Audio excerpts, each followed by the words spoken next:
বর্তমান যুগটা অনেকটা স্ট্রেসফুল। ব্যস্ততার এই যুগে আমরা কেউ কাউকে সময় দিই না। আমরা আমাদের ফ্যামিলিকে সময় দিই না, আমরা আমাদের বন্ধু-বান্ধবকে সময় দিই না, আমরা আমাদেরকে সময় দিই না। যার কারণে আমরা অনেকটা হয়ে পড়ছি অসামাজিক এবং এই অসামাজিকতা বা একে অপরের সঙ্গে মতবিনিময় না হওয়া এবং স্ট্রেসফুল লাইফ আমাদের আয়ুষ্কাল কমিয়ে দিচ্ছে। আমরা এর প্রভাবে বিভিন্ন ধরনের কার্ডিওভাস্কুলার ডিজিজ সহ অন্যান্য ডিজিজে আক্রান্ত হচ্ছি এবং আমরা আমাদের আয়ুষ্কালের অনেক আগেই কিন্তু বিভিন্ন ধরনের রোগ ব্যাধিতে আক্রান্ত হয়ে আমরা একটা পেইনফুল লাইফ লিড করছি। আজকে আমি আপনাদের সঙ্গে আলোচনা করব how to keep your heart happy. আমি ডাক্তার অর্ণব কুমার চৌধুরী, মেডিসিন এবং হৃদরোগ বিশেষজ্ঞ হিসেবে কর্মরত আছি জাতীয় হৃদরোগ ইনস্টিটিউট, শেরেবাংলানগর, ঢাকাতে। আজকে আমি আপনাদেরকে 10টি উপায় বলবো যেগুলোর মাধ্যমে আপনি আপনার হৃদয় তথা হার্টকে সুখী রাখতে পারবেন।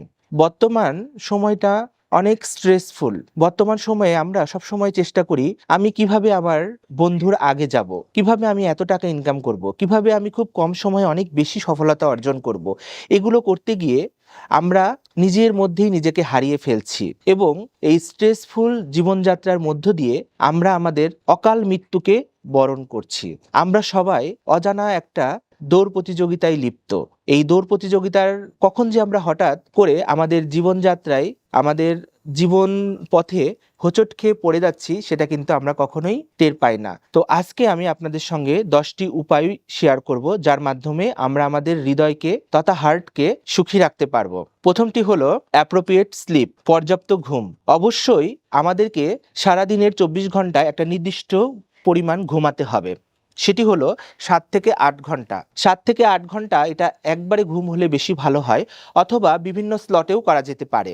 ঘুম সৃষ্টিকর্তার এক অসাধারণ নিয়ামত। অনেক মানুষ অনেক কোটিপতি, অনেক ধন সম্পদের মালিক, কিন্তু সৃষ্টিকর্তা তাকে সেই নিয়ামতটি প্রদান করেন নাই। তাই ঘুমকে অবশ্যই সৃষ্টিকর্তার নিয়ামত হিসেবে ধরে যখনই আমাদের ঘুম পাবে তখনই আমাদের ঘুমাতে হবে।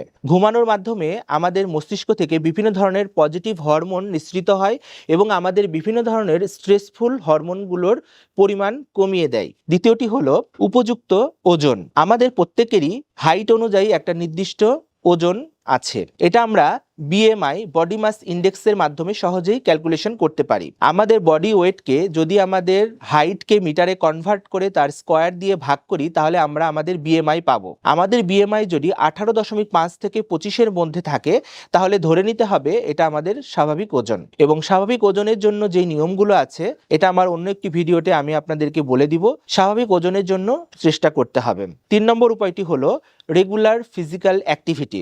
আমাদের সবসময় ফিজিক্যালি অ্যাক্টিভ থাকতে হবে।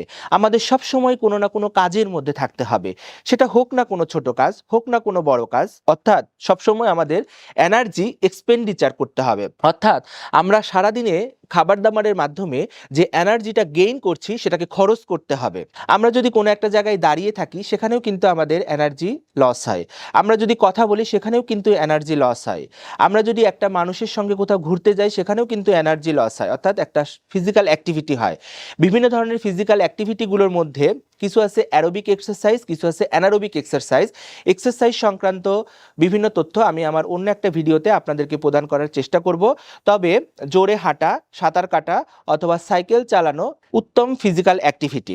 সপ্তাহে আমাদের চেষ্টা করতে হবে অন্তত 150 মিনিট এক্সারসাইজ করা অথবা গড়ে প্রতিদিন 30 মিনিট। 4 নম্বর উপায়টি হলো ডায়েট। এটি অত্যন্ত গুরুত্বপূর্ণ একটি জিনিস। আমরা বর্তমানে এমন একটি সমাজে বসবাস করছি এবং আমরা আমাদের চারিপাশে যে সমস্ত খাবার খাই সেই সব খাবারেই বিভিন্ন ধরনের ভেজাল থাকে।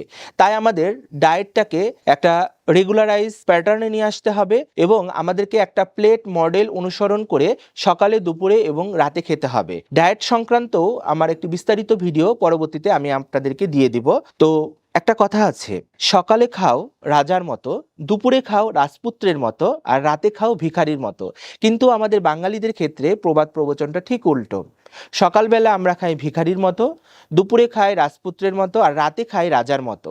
রাতে খেয়েই যখন আমরা টুপ করে ঘুমিয়ে পড়ি তখন রাতে যে খাবার দাবারগুলো খেলাম তখন সেটা আমাদের দেহের মাঝখানে জমা হয়। অর্থাৎ দেখা যায় আমাদের হাত পাগুলো চিকন কিন্তু ভুঁড়িটা বেশ লম্বা। সুতরাং খাওয়া দাওয়া যদি আমরা একটা নির্দিষ্ট রুটিন প্যাটার্ন অনুযায়ী ফলো না করি তাহলে আমরা কিন্তু আমাদের হৃদয়কে খুশি রাখতে পারবো না। পঞ্চম উপায়টি হলো স্মোকিং সিজেশন, অর্থাৎ যেভাবেই হোক আপনাকে ধূমপান ত্যাগ করতে হবে, সেটা প্রত্যক্ষ কিংবা পরোক্ষ। ধূমপান ত্যাগ করার জন্য এখন বিভিন্ন ধরনের ডিভাইস, বিভিন্ন ধরনের ওষুধ চলে এসেছে, সুতরাং ধূমপায়ীদের জন্য কোনো টেনশন নেই। ধূমপান অবশ্যই ত্যাগ করতে হবে। ধূমপান ত্যাগ করার মধ্য দিয়ে আমরা আমাদের লাইফের প্রোডাক্টিভিটি, ফাংশনাল ক্যাপাসিটি এবং কোয়ালিটি অফ লাইফ বাড়াতে পারবো। 6 নম্বর উপায়টি হলো এক্সপোজার টু সানলাইট। সূর্যের আলো সৃষ্টিকর্তার অসাধারণ এক নিয়ামক। সকালবেলার মিষ্টি রোদে আমরা যদি আমাদের স্কিনকে এক্সপোজার করি 15 থেকে 20 মিনিট, তাহলে আমাদের শরীরের নিচে একটি মহামূল্যবান ভিটামিন তৈরি হয়, সেটির নাম হলো ভিটামিন ডি। এটিও সৃষ্টিকর্তার এক আশীর্বাদ স্বরূপ। এই ভিটামিন ডি আমাদেরকে বিভিন্ন ধরনের রোগের হাত থেকে রক্ষা করে। ভিটামিন ডি আমাদের রোগ প্রতিরোধ ক্ষমতা প্রদান করে, আমাদের হাড়, দাঁত এগুলোকে মজবুত করে, পেশিকে সবল রাখে, এমনকি আমাদের মনের বিষণ্ণতা কাটাতেও সাহায্য করে ভিটামিন ডি। কোনো কারণে কয়েকদিন যদি সূর্য না উঠে, তাহলে কিন্তু আমাদের মনটা অনেক বিষণ্ণ হয়ে যায়। এটা কেন হয় বলুন তো? এটা হয় ভিটামিন ডি এর অভাবে। এটাকে বলা হয় সানডাউন ফেনোমেনন। অর্থাৎ যে কয়দিন সূর্যের আলো আমরা পাই না, সেই কয়দিন আমাদের শরীরে ভিটামিন ডি এর অভাব দেখা দেয়, এবং ভিটামিন ডি এর কারণে আমরা ডিপ্রেশনে ভুগি। অর্থাৎ সারাদিন যারা ঘরের কোণায় বসে থাকে, তাদেরই কিন্তু ডিপ্রেশন বা বিষণ্ণতা আক্রমণ করে। আর যারা ঝকমকে রোদের আলোতে ঘুরে বেড়ায়, তাদের কিন্তু বিষণ্ণতা অতটা কাজ করে না। এবং ভিটামিন ডি আমাদের এনজাইটি এবং স্ট্রেস লেভেল কমাতেও সাহায্য করে, এমনকি আমাদের যৌন ক্ষমতা বাড়াতেও সাহায্য করে ভিটামিন ডি। 7 নম্বর উপায়টি হলো ট্রাভেল অ্যান্ড ভ্যাকেশন। ব্যস্ততার এই সময়ে আমরা আমাদেরকে এবং আমাদের পরিবারকে সময় দিতে পারি না, কিন্তু বছরে 2 থেকে 3 বার হলেও আমাদের ছোট ছোট 2-3টা শর্ট ট্যুর এবং একটি লম্বা ট্যুরে যাওয়া উচিত।